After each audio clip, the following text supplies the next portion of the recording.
Book 1, Chapter 4, Part 1. A pothole in the gravel road jolted the jeep and woke me. I looked at my watch, 3:00 p.m. As I stretched and attempted to fully awaken, I felt a sharp pain in the small of my back. The drive had been grueling. After leaving Vicente, we had traveled the entire day, riding in several different directions as though Will were looking for something he couldn't find.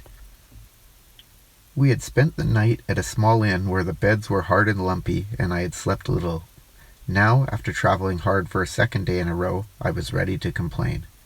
I looked over at Will. He was focused on the road, and so intent and alert that I decided not to interrupt him. He seemed to be in the same serious mood he had displayed several hours ago, when he had stopped the jeep and told me we needed to talk. "Do you remember that I had told you the insights had to be discovered one at a time?" he had asked. "Yeah? Do you believe that each will indeed present itself?" "Well, they have so far." Will looked at me with a serious expression. Finding the third insight was easy. All we had to do was visit Vicente. But from now on, running across the other insights may be much more difficult. He paused for a moment, then said, "I think we should go south to a small village near Quillabamba, a place called Kula. There is another virgin forest up there that I think you should see. But it is vitally important that you stay alert. Coincidences will occur regularly, but you have to notice them. Do you understand?" I told him I thought I did, and then I would keep what he had said in mind. After that, the conversation had lapsed and I had fallen into a deep sleep. A sleep I now regretted because of what it had done to my back. But I stretched again, and Will looked over at me. "Where are we?" "In the Andes again," he said. The hills had turned into high ridges and distant valleys. The vegetation was coarser now, the trees smaller and windblown. Inhaling deeply, I noticed the air was thinner and cool. "Better put on this jacket," Will said, pulling down a cotton windbreaker from a bag. "It'll be cold up here this afternoon." Ahead, as we rounded a bend, we could see a narrow crossroad. On one side, near a white frame store and gas station, a vehicle was parked with the hood open. Tools lay on a cloth covering the fender. As we drove past, a blond man walked out of the store and glanced at us briefly. He was round-faced and wore dark-rimmed glasses. I looked at the man closely, my mind racing back 5 years. "I know it wasn't him, but that guy looks just like a friend of mine I used to work with. I haven't thought of him in years," I said to Will. I noticed Will was scrutinizing me. "I told you to watch events closely. Let's go back and see if that fellow needs some help. He didn't look like a local." We found a place where the shoulders of the road were wide enough and turned around. When we returned to the store, the man was working on the engine. Will pulled up to the pump and leaned out the window. "Looks like you have trouble," Will said. The man pushed his glasses back up on his nose, a habit my friend had also shared. "Yes, I have lost my water pump." The man appeared to be in his early 40s and was of a slight build. His English was formal, with a French accent. Will was quickly out of the vehicle introducing us. The man offered me his hand with a smile that also looked familiar. His name was Chris Renault.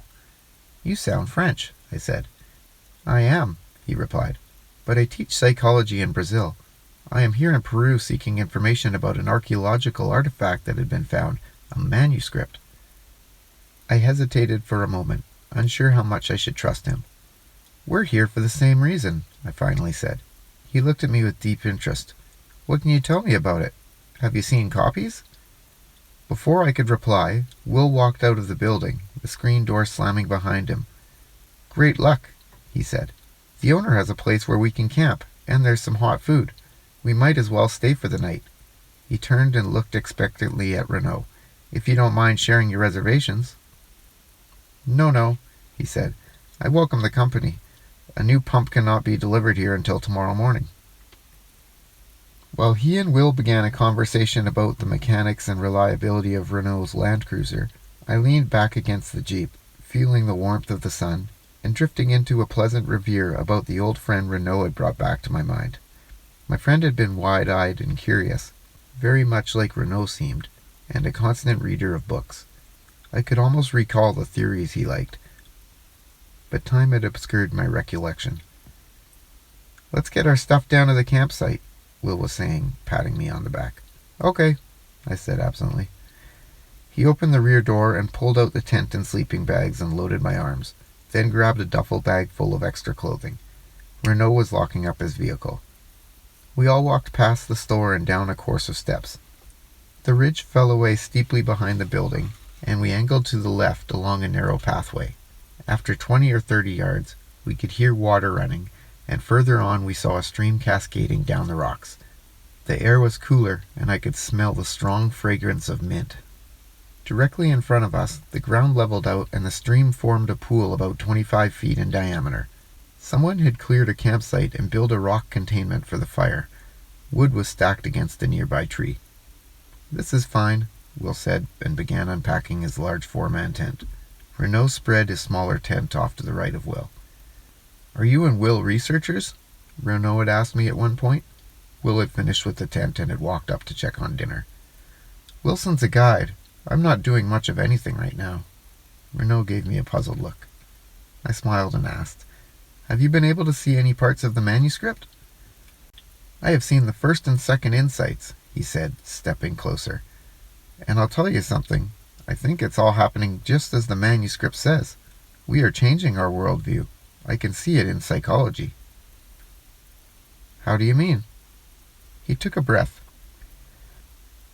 My field is conflict, looking at why humans treat each other so violently. We've always known that this violence comes from the urge humans feel to control and dominate one another, but only recently have we studied this phenomenon from the inside, from the point of view of the individual's consciousness. We have asked what happens inside a human being that makes him want to control someone else.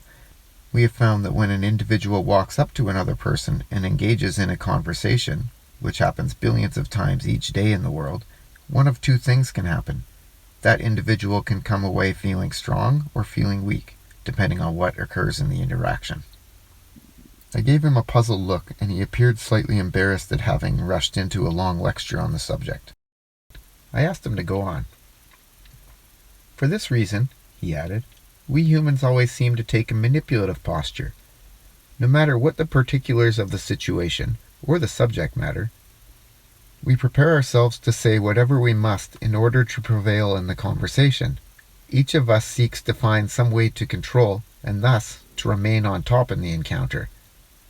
If we are successful, if our viewpoint prevails, then rather than feel weak, we feel a psychological boost. In other words, we humans seek to outwit and control each other, not just because of some tangible goal in the outside world that we're trying to achieve, but because of a lift we get psychologically. This is the reason we see so many irrational conflicts in the world, both at the individual level and at the level of nations.